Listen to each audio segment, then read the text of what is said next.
Do you know how to clean an oven? Because I didn't know how to clean an oven until just recently. And after doing a ton of research, I found a lot of awesome tips that I wanted to share with you today. For example, did you know that you don't want to use sodium hydroxide on your stainless steel? Didn't know that. Okay, maybe you could call me a dummy, but hey, you might not know the same thing. So I've got a ton of great tips for you today. Let's get to it, and I think you're really going to enjoy this tutorial. Always follow the directions for your oven, the cleaning directions for your specific oven. In this case, I'm doing a little bit of a test though.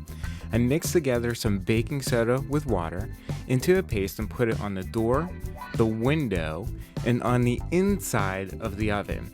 Now, this is a self-cleaning oven, and I wanted to see how well the baking soda and water mixture would work before I self-cleaned, and sure enough, on the inside it worked out really well. You can see it cleaned off a lot of the grease. Now I let it sit there for about 10 minutes. So on the window though, it didn't work out all that well. It did not remove the grease on the window. As you can see here on the door, it did do a pretty good job. And so I would recommend the baking soda and water mixture. Again, consistency of Elmer's glue. The other thing that my directions said to do was put Dawn, well, not specifically Dawn, but dishwashing liquid onto the glass, the interior glass, and let it sit there for about 10 or 15 minutes and then scrape it off. Yes, the directions said to scrape it off with a straight razor. And then what I did was absorb the rest of the soap using a paper towel. And as you'll see, there's a section in the corner there where I let it sit for about 15 minutes and it worked really, really well. If you do have a self-cleaning oven and you're going to self-clean it, you should remove the racks. Now sometimes you don't have to do this, but I decided to do it anyway. You'll also have to clean the frame of the oven I just used a sponge and water because it wasn't all that dirty. It's not inside the oven getting exposed to foodstuffs, but you'll have to clean that frame. And don't touch this wire mesh insulation strip because if you abrade it, you'll ruin it. So just leave it the way that it is and then clean off the frame of the oven door. You want to create a really good seal between your door and the oven because it's going to get up to about 500 Celsius. So you'll have to remove any foodstuffs that have fallen on the inside of the oven too. Remove those with a sponge or a paper towel, whichever is going to be best for you. Close the oven door, make sure it seals well. Turn on your vent hood to the highest setting possible, or open a window if you don't have a vent hood because it's going to get hot. Press the self-cleaning button, so just press it. Typically self-cleaning lasts between 3 and 5 hours, and when you press the start button, it will lock all the doors as a safety precaution. And in this case, my oven ran for about 4 hours. Mix together 1/4 cup of Blue Dawn dishwashing liquid into both sides of your kitchen sink. And what you're going to do is soak the grates from the oven in this mixture. Oh, put a towel underneath the grate on top of the countertop so you protect the countertop from being damaged.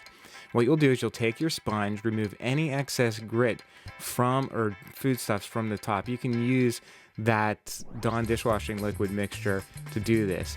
Take off any of the burner tops and place them soak them into the kitchen sink mixture. Again, if you have any kind of really bad staining, what you can do here is you can use ammonia.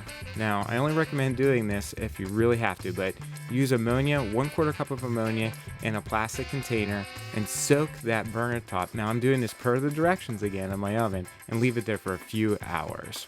Okay, I gotta say that ammonia is not my favorite chemical to use, and I only recommend this if it's your last resort. And be really careful with using ammonia around chlorinated products. As a matter of fact, do not mix ammonia with any chlorinated product because it's super dangerous and it can hurt you. So stay away from that. Take off any of the other items from the top of your oven, put them into that, again, Dawn dishwashing liquid mixture.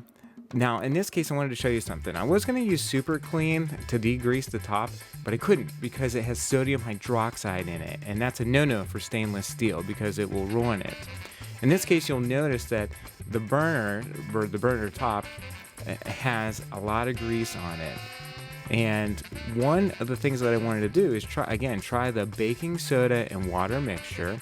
So I mix it up to that Elmer's glue consistency, and I put it on top and let it sit there for a good 10 minutes to absorb any of that grease. And then I use the soft side of a sponge, not the Scotch-Brite side, to clean that off. Now mind you, I'm doing all this while the oven is self-cleaning, so it's a little bit hot, and just be careful not to burn your fingers.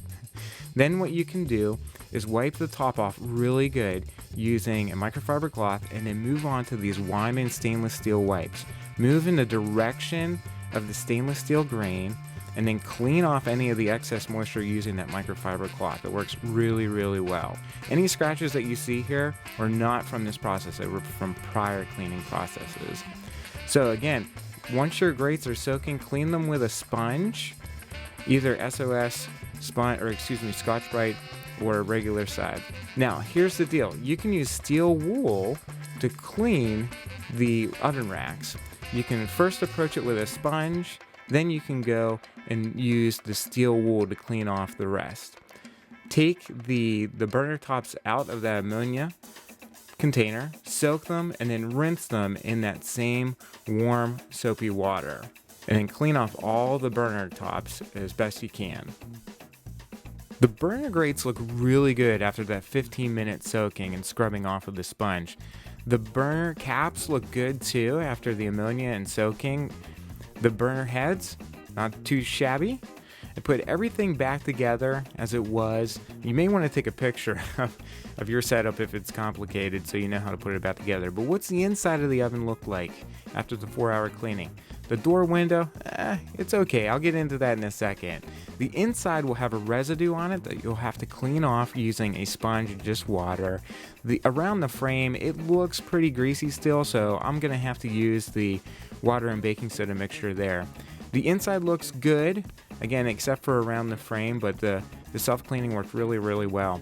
Now, the door window, I really think that what I'll have to do here is, again, put some Dawn dishwashing liquid on it, because there's still a fair amount of grease on the top, except for where I used the Dawn dishwashing liquid. Now, the oven racks look sparkling clean. I think the steel wool worked really, really well.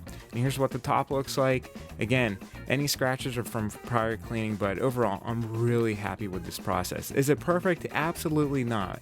But does it have to be perfect? I mean, we're just going to be using it in an hour or two after this cleaning, right?